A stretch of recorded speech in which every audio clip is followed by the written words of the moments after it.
Ontem, pela Secretaria de Planejamento da Lei Orçamentária de 2025, é possível já projetar possíveis dificuldades de melhoria do desempenho fiscal aí do governo ou não? Como é que você está analisando? Você tem como fazer uma análise mais minuciosa acerca dos dados? Primeiro é o seguinte, o governo aumentou as receitas correntes em um índice maior do que a projeção das receitas. Então, isso realmente, se você pegar as despesas correntes do governo para o ano que vem, estão maiores que as receitas correntes. Então, isso vai dar um problema, já vai dar um déficit aí relativo, né, de 9%, inclusive. Né? Isso vai ser problema. Outra questão, já tinha explicado ontem a questão da elevação da folha de pessoal, que o governo aumentou aí 2,4 bilhões de reais na folha de pessoal. É um crescimento muito grande, maior, inclusive, que o crescimento das receitas. Então, foi 28% de crescimento de despesa pessoal e as receitas, o crescimento de 22%. Então, vai dar um problema. E agora qual é? Na própria lei orçamentária, você já vê um problema de imediato. Né? O governo reduziu o valor dos investimentos. Ou seja, o governo prevê para o próximo ano um valor de investimentos menor do que ele fez previsão para 2024. Ou seja, ele fez uma previsão 14% menor. Ou seja, então, no mesmo tempo que ele aumenta as despesas, ele reduz o dinheiro que vai para fazer obras nos municípios. Então, isso é um problema, porque os investimentos do governo que geram empregos, geram renda, né? E benefícios para a população. Então, se ele está disposto a gastar, por exemplo, 2 bilhões de 400 a mais com o pessoal e gastar só 1 bi 300 com investimentos, há uma diferença de 1 bilhão só entre esses dois números. Esse ano de 2024, por exemplo, a previsão para investimento é 1 bilhão e 600. Então, ele já gastou até esse mês de novembro 900 milhões, ele já empenhou. Né? Agora, para 2025, ele está prevendo 1 bilhão e 300, que é o mesmo valor de 2023. Então, assim, ou seja, há uma inflexão do governo naquilo que se diz de atividade essencial do governo, porque a função da administração é levar benefícios à população, e benefícios à população traduz em investimentos, obras. Agora, se você pegar também esse valor que ele está projetando para investimento, 800 milhões de reais desse 1 bilhão e 300 milhões, a gente deduz que ele está tirando de empréstimos. Ou seja, porque ele prevê lá a despesa de receita de operação de empréstimo e receita de capital de 800 milhões de reais. Ou seja, então, na verdade, só 500 milhões que ele vai aplicar do que ele arrecada. Então, é muito pouco. Ou seja, dá para perceber muito claro que a prioridade do governo ela está investida, a prioridade está mais no custo administrativo do que no que leva realmente benefício à população. E isso vai terminar levando problemas para a população. Isso eu estou falando da questão de menos obras. Agora, tem a questão fiscal também, que eu disse logo no começo, que é o seguinte, é você fazer uma previsão de receita menor que a previsão de despesas. Então, há uma diferença muito clara. Isso deduz que o governo vai ter problema para fechar 2025. Ele vai desaguar aí e não vai chegar a melhorar a sua capacidade de pagamento. É provável que ele realmente caia da Capag B para a Capag C. Aí voltaremos à época do governo Marcelo Miranda, do início do governo Mauro Carles. Ou seja, teríamos aí uma previsão de retrocesso em 2025, que é um ano pré-eleitoral, né? Porque nós teremos eleição em 2026. E teria que estar bem para poder pleitear, claro, apoios, etc. Do ponto de vista político, essa questão de gastar mais em servidor público, ele está gastando mais em cabo eleitoral, ou seja, ele está fazendo isso já com essa previsão de 2026. Ele quer ganhar o funcionalismo, né, os poderes, porque ele autorizou o aumento de gastos com o pessoal dos demais poderes, do Ministério Público, Tribunal de Justiça, Tribunal de Contas, ele autorizou o gasto maior de salário, então ele tem esse colchão aí dos poderes, né, e dos servidores públicos, que é muito importante para ele, para as eleições de 2026.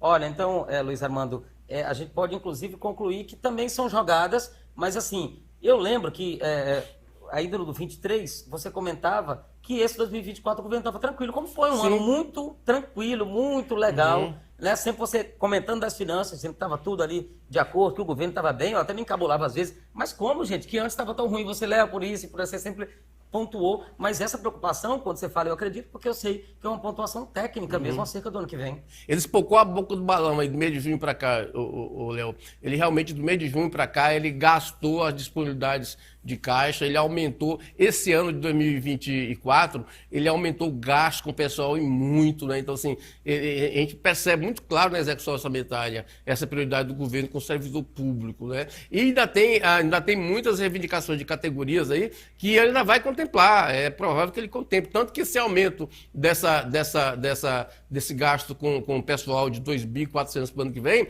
esse acréscimo, é justamente para aumentar mais benefícios para essas categorias. E olha, a gente está falando de quê? De despesa de caráter contínuo e obrigatório, ou seja, aumento de salário, quando você aumenta o salário do cidadão, até ele morrer, ele vai ter, o salário dele vai continuar, ele não pode demitir. Então é despesa de caráter continuado, ou seja, as receitas não. As receitas dependem da economia, ou seja, a receita aumenta, diminui. Mas essa despesa com salário, ela continua. O governo é obrigado a pagar essa despesa com salário, assim como é obrigado a pagar a questão das emendas parlamentares, né? Porque esses governos do Tocantins, eles não têm aquele método de autorizar contingenciamento de emendas parlamentares como o governo federal tem esse expediente. Agora, quando você aumenta o salário do servidor, quando você concede benefício para a categoria, você realmente está ali autorizando uma despesa de caráter continuado.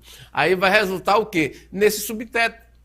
Né? Porque vai chegar, o cidadão vai passar a ganhar acima do salário do governador, aí o governador vai pegar de volta esse dinheiro. Então aí é uma crise política constante, ou seja, e as receitas não, as receitas dependem da economia, dependem da arrecadação tributária, dos auditores trabalharem, né? Da máquina funcionar, né? Do mercadinho vender mais, né? É uma conta que fica talvez para o próximo governador também. Sim, nós observamos isso, Léo, em todos os governos anteriores a Vanderlei, ou seja, desde Siqueira Campos, eles foram passando para frente a essa dívida, que é uma espécie de dívida, passando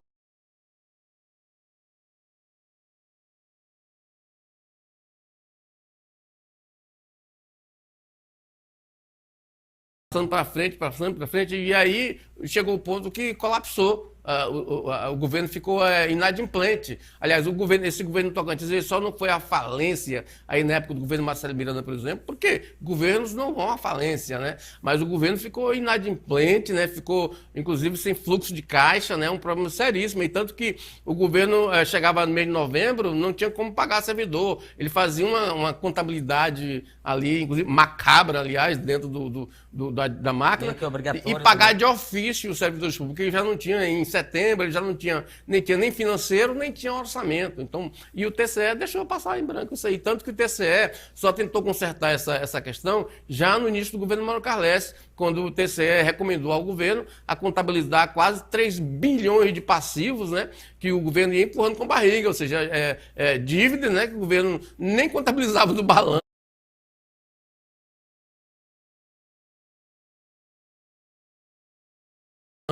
Deixava ali no armário. Aí no governo Mauro Carles, foi em março, abril do primeiro governo do primeiro ano de Carles, que o TCE recomendou ao governo colocar aquilo na contabilidade. Aí o governo colocou na contabilidade. E o Vanderlei tem pago esses passivos aí, tem quitado esses passivos. Lembro-me também que esse mandato do Marcelo, quando você fala desse colapso todo, ele chegava também, ele chegou até a mudar a data de pagamento dos servidores públicos, que era para tentar também uma estratégia de tentar trazer dinheiro para poder juntar e conseguir pagar a folha. Léo, o Marcelo chegou a cogitar, inclusive, parcelar salários, né, na época, né? Não era só o Tocantins que estava daquele jeito. O Rio Grande do Sul parcelou, né? Mas o Tocantins estava numa situação que não deveria. O Rio Grande do Sul é porque tinha uma dívida antiga. Imagina os anos de criação do Rio Grande do Sul, né? Agora, o Tocantins não tinha nem como o Tocantins ter aquela dívida, ter aquela falta de fluxo de caixa, né? Porque arrecadava bem, né? Sim. E aí, mas o governo gastava mal. E aí o governador Marcelo Miranda chegou aí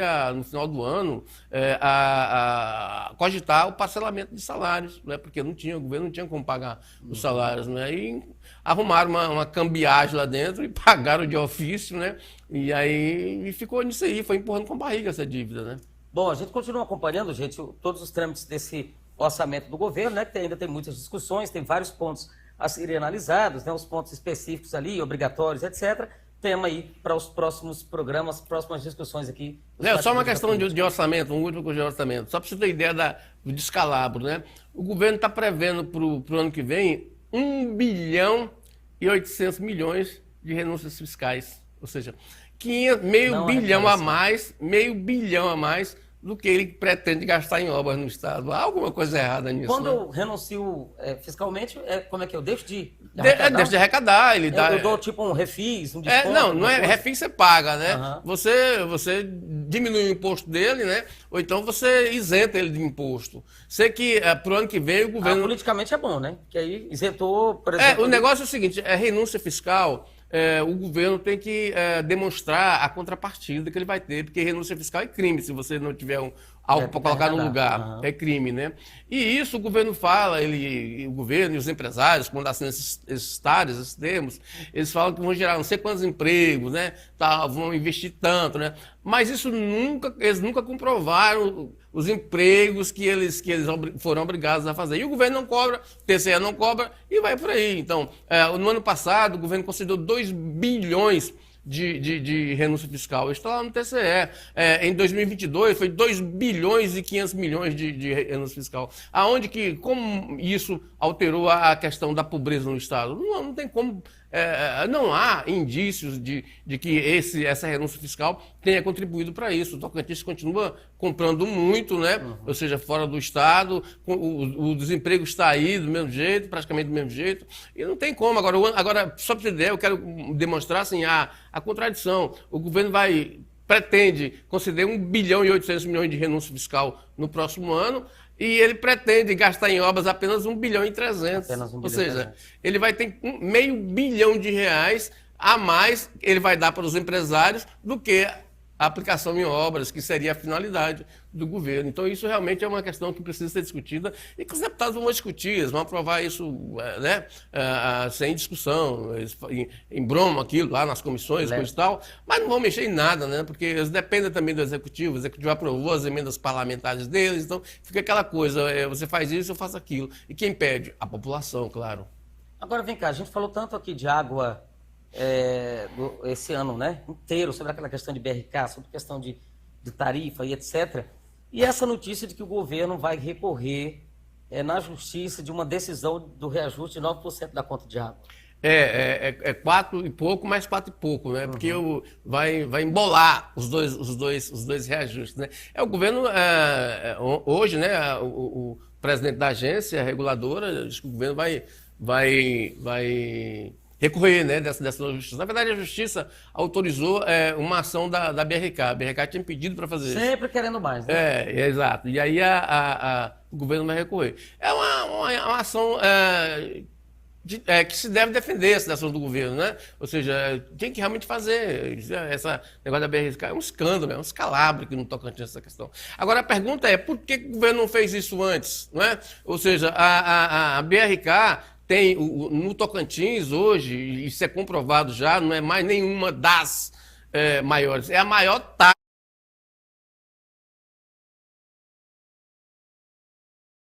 taxa de água e esgoto do país, não é só mais da região norte, não, do país. Por que o governo, que é o responsável pela fiscalização das tarifas, né? A prefeitura, por exemplo, as prefeituras são responsáveis pela fiscalização do serviço. E o governo, a ATR, a Agência de Regulação, ela é responsável pela fiscalização das tarifas. Né? Por que o governo não recorreu antes dessa tarifa chegar à maior tarifa de água e esgoto do Brasil? Por que só agora o governo decidiu tirar o pé do chão, né? Então, de qualquer forma, é uma ação que deve se, né, enaltecer, elogiar, né? Porque finalmente é antes tarde do que nunca, né? Mas o governo realmente pecou muito, já que ele é responsável pela tarifa, pela fiscalização da tarifa, ele não poderia ter deixado chegar ao ponto que chegou, do Tocantins, na BRK, ter a maior tarifa de água e esgoto do Brasil. Então, realmente, o governo pecou, está tentando aí, não sei por que motivos agora, nesse momento, né? Veja que, por força de ação do governo, o governo boicotou uma BRK, uma CPI lá na Câmara Municipal no primeiro semestre. Bem, uma ação muito eleitoral, da vontade política do governo, claro, o governo pode fazer, foi um governo eleito, né? Mas não pode, assim, fica difícil ele fazer uso politicamente de uma situação dessa quando ele ficou aí, já está aí quase 4 anos, convivendo com essa tarifa escandalosa, inescrupulosa que a BRK cobra do consumidor no estado do Tocantins. E ainda pedindo mais aumento. Ó, meu irmão, meu amigo, se você já estava insatisfeito, e agora? Você estava insatisfeito com o valor que pagava. Agora mais aumento, então, da conta de água. O governo disse que vai recorrer, mas vamos ver qual vai ser a interpretação também da justiça com relação a isso.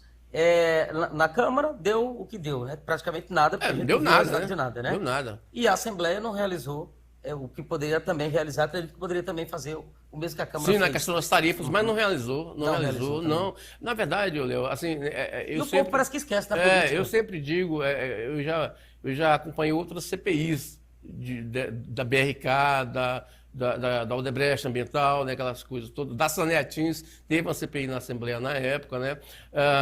Mas tudo não em nada, normalmente eles fazem as CPIs em ano pré-eleitoral, e na época que as empresas poderiam financiar campanhas eleitorais, a empresa financiava assim, tanto que no caso da Odebrecht, por exemplo, ela teve envolvida até num processo no Supremo Tribunal Federal, né, na questão de financiamento de campanhas, né, mas esse financiamento de campanhas por parte do público ainda continua. Então, os políticos, regra geral, eles fazem uso disso para chantagear empresas, né?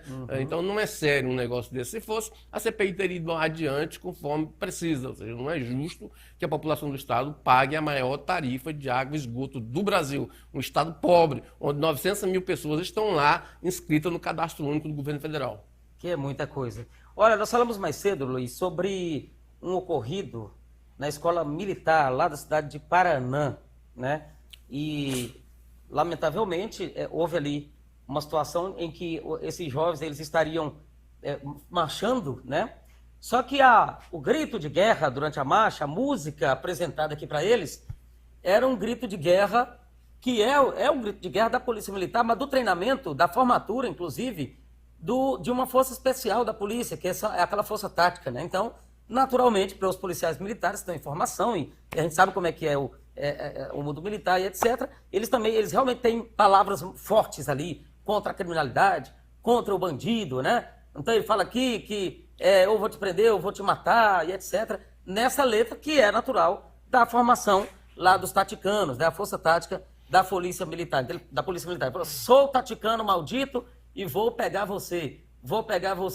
E se eu não te matar, eu vou te prender. O problema é que a música, esse grito de guerra, ele estava dentro de uma unidade escolar lá de Paraná. Então as crianças estavam, deixou muita gente aí meio que indignada. A gente teve manifestação já no programa de hoje da Secretaria de Educação, do próprio governo do estado, da própria Polícia Militar também. O diretor foi afastado, segundo informou para a gente aqui a secretaria, para fazer essa apuração. Como é que você vê isso dentro do ambiente escolar? Porque foi entendido como eles estariam numa campanha contra a violência, mas utilizando a violência no próprio ditado popular, cantando. Léo, primeiramente eu sou contra esse tipo de treinamento até na Polícia Militar, né? Eu acho que o aluno soldado, no treinamento, fazendo esse tipo de grito de guerra lá dentro, matar, ele termina saindo do treinamento, indo para as ruas com esse pensamento na cabeça, né?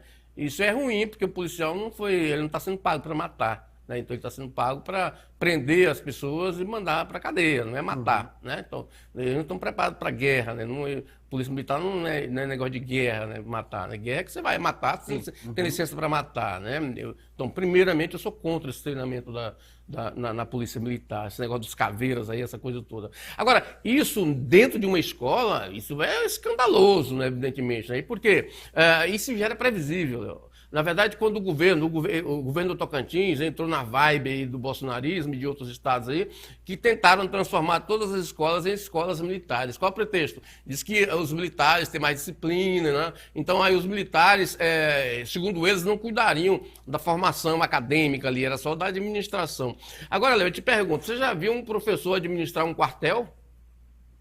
um professor civil administrar um quartel. Ele não tem essa Exato, formação. não tem. Assim como militar não tem a formação para dar aula. Então, a aula é civil, né? Então, assim, você não pode chegar a imprimir na cabeça de crianças ditadura, regime militar, disciplina militar, porque ali eles estão para discutir. O militar não discute, o militar cumpre ordens. E você educar uma criança desde cedo, ela não discutir, ela cumprir ordens, isso é um absurdo, isso, porque a gente vive num país democrático, ou seja, as pessoas têm que questionar mesmo, ou seja, as pessoas não podem receber só ordens, eles têm que questionar ordens. Às vezes o cara te dá uma ordem inexequível. Então, realmente, isso no processo educacional é um problema que no bolsonarismo tentou se implantar com mais vigor isso no Brasil. Na verdade, essa escola já existe antes, esse tipo de escola. Agora, nesse momento, no mês passado, por exemplo, teve uma audiência pública sobre esse assunto no Supremo Tribunal Federal. Ou seja, existem 2 a 3 ações diretas de inconstitucionalidade contra esse tipo de ensino nas escolas, ou seja, colocar militar para tomar conta de escola, mesmo só do ponto de vista administrativo. Porque eles instituem porque agora eles são cívico-militares, né? Exato, então, assim, exato. Segundo vamos dizer ali, o funcionamento, ele não seria o professor, de fato. Não, ele é o administrador. Ele é o administrador. Sim, mas como a gente viu aí, ele está administrando, está mandando criança fazer o que está fazendo aí. Né? Então, assim, essa questão ela é muito grave. Não se Segundo pode... a secretaria, Luiz, esse teria sido um erro pontual desse tipo de Não, situação. mas é um erro pontual e previsível. Né? Por exemplo, quando você determina uma escola cívico-militar, você está abrindo a porta para acontecer isso. Ou seja, o militar é militar não é civil. Né? Além do mais, Léo, tem outra questão. Esse ensino cívico-militar, ele não está contemplado na lei de diretrizes básicas da educação, nem na lei, no Plano Nacional de Ensino. Então, assim, é ilegal, não está previsto na legislação isso aí. E eles estão impondo isso através de leis estaduais e leis municipais. Então, essa é a questão que o STF está dirimindo agora, né? Aí o STF, quando fez a audiência pública, está tentando encontrar o que a sociedade quer e analisar isso à luz da legislação. Agora, é um retrocesso, ou seja, porque a escola é um ambiente de discussão, é um ambiente de debate, né? No mundo inteiro, escola não é um ambiente de ordem unida. Esse tipo de ensino que está sendo proposto agora, que está acontecendo, que levou a isso, ele não foi colocado nem na ditadura militar. Na ditadura militar a gente tinha esse tipo de coisa, mas como era? Era só no início das aulas, as crianças ficavam, era no sol, enfileiradas. Eu mesmo fiquei muito nessas filas, enfileiradas no sol, ouvindo o hino nacional. Depois as crianças eram levadas para a sala de aula. Esse negócio de treinamento militar para criança, isso é um absurdo, agora, mas é perfeitamente previsível, porque as pessoas nos governos ficam com essas discussões aí na cabeça ali, acham que lá na base, eles vão entender da mesma forma que eles acham que... Então, você tem que educar as pessoas. E no caso específico, essa imagem aí, ela diz por si só. Bom, Luiz, o empréstimo, né, requerido pela prefeita Cíntia Ribeiro, o ano passado na Câmara não foi para frente. O Eduardo vai pedir empréstimo para a Câmara. Dessa vez, passa ou não passa? Ô, Léo, a prefeita tinha pedido ela encaminhou para a Câmara 4 PLs, né? 4 pedidos de empréstimo. Um deles é para comprar aqueles ônibus, né?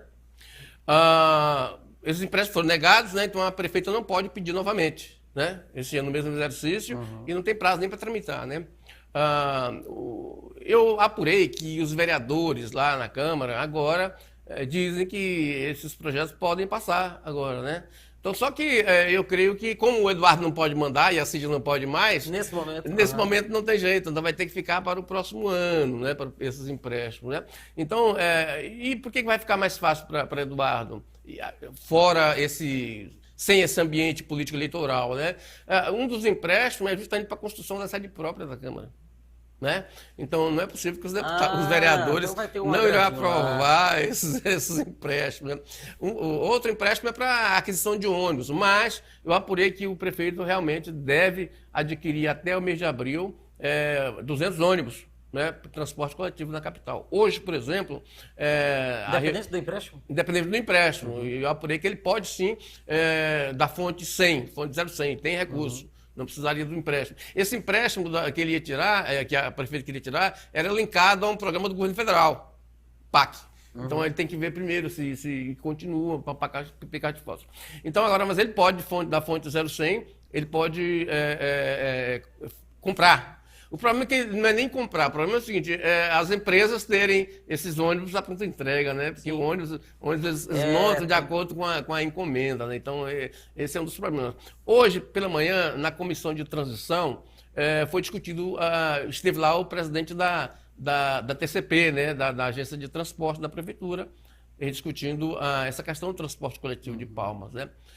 No período da tarde a saúde, né? Secretário de Saúde, e na segunda-feira eles vão conversar vai ter reunião temática com o pessoal da infraestrutura de manhã e o pessoal da educação no período da tarde. Então essa comissão está tentando compatibilizar essas coisas, né? Inclusive esses empréstimos, esse dinheiro que a Eduardo vai precisar para implantar, nessa comissão aí para até o dia 26 entregar esse trabalho. Então, o que o prefeito está querendo é levar adiante esses empréstimos que a prefeita Cíntia Ribeiro tentou aí, para ver se dá um fôlego na administração. Mas vai pegar uma administração limpa, viu? Enxuta, viu? Com dinheiro em caixa. Bom, e aí, nesse caso, a possibilidade de passar também é que o Eduardo ele tem mais espaço agora. No caso da Cíntia, havia uma dúvida ali no que diziam os vereadores, tá fazendo final de mandato, não sabe se vai dar tempo para quê em final de mandato. Agora ele tem mais esse espaço, então ele vai ter esse pós. Mas, aí eu queria que você comentasse, mas com relação à questão política, ele teve muitos poucos, né, vereadores da sua base eleitos. Muda agora, depois do dia 1º? Muda. Agora, depois de janeiro? Só um ponto, uma colocação sobre o que você falou antes aí, sobre a articulação dos vereadores que não aprovaram a Cíntia, porque veja bem, é justamente por isso que ele veio aprovar, né? Porque a Cíntia não estava pensando na administração dela, estava pensando na próxima administração, que poderia ser, inclusive, da candidata que era adversária do grupo dela, né? Então, assim, a argumentação dos vereadores é uma argumentação idiota, né? Porque, desculpa o termo, mas porque se ela estava mandando... não daria tempo no mesmo mandato, né? Ela não ia usar o dinheiro. Quem ia usar era o próximo prefeito, que poderia ser, inclusive, o candidato desse grupo que negou o pedido de empréstimo, né? Agora, e com relação à maioria dos vereadores? Agora, Léo, essa questão é o seguinte, eu tenho conversado muito com o prefeito, né, e com o aliado do prefeito, e é normal, realmente, todo início de mandato, inclusive é um início de mandato de vereadores e de prefeitos, né? De todos. Os vereadores... É mais producente para os vereadores deixarem o palanque, né? Até porque, com o prefeito eleito, é o prefeito que é responsável pelas obras na cidade, para levar os benefícios à comunidade dos vereadores. Então, o ideal seria o parlamentar ser parlamentar e não ser cabo eleitoral. Então, é provável, as circunstâncias indicam o início de mandato, que pode haver uma nova conformação de forças políticas na Câmara de Vereadores, as pessoas se aproximando mais do prefeito eleito, aquela coisa toda, independentemente do palanque desse ano de 2024. E aí haveria uma maior hegemonia, né, na relação entre o prefeito e Câmara de Vereadores, diferente dessa composição partidária que tem no Legislativo Municipal. O prefeito tem demonstrado aí que há campo fértil, há terreno para negociações, para articulações. Não significa que o vereador vá abrir mão de seus princípios, de sua ideologia, de seus compromissos. Não, negociar, conversar para encontrar o melhor para ambas as partes. Então, eu tenho visto no prefeito eleito essa disposição, né, de conversar com os vereadores. Tanto que na programação dele, como ele já anunciou, toda terça-feira, na administração dele, toda terça-feira da semana, ele vai dedicar ela com reuniões com vereadores. Então, toda terça-feira, na administração dele, toda terça-feira da semana, o prefeito vai ficar à disposição dos vereadores. Na segunda, com os secretários, na terça, com os vereadores. E quarta, quinta, sexta, aí o resto é pela cidade. Só uma dúvida final aqui. Se o Eduardo decidir pedir empréstimo, ele pede ainda nessa legislatura? Não, porque ele não é prefeito. Ele não pode via Cíntia pedir mais. Não pode não.